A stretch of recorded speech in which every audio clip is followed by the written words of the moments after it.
Op die 12de van die 12de maand 1962 was ons geseën met 'n seun namens Karl Johan. Ek weet nie hoe kan ek om opsom nie, maar ek weet dat hy 'n goeie kind is en nog steeds is en was baie gehoorsaam. Ek het destyds nog toe hulle nog die klas gehad het, die kerkie in die skool, het ek gesê dat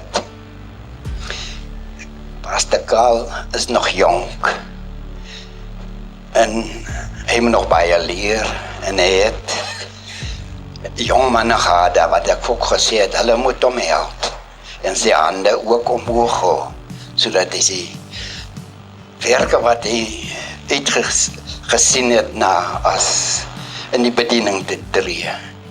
En ons glo vandag dat elkeen wat die finansies sit, kan dit beaam. En ons sê vir die Here, baie dankie daarvoor.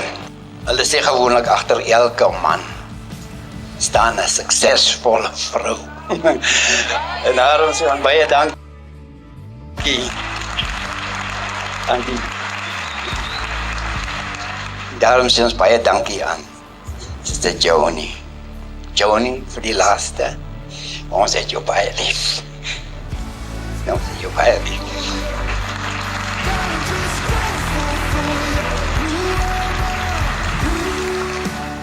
Ek sê vanaand nie my skoondogter nie, maar ek sê my dogter, ons is lief vir jou.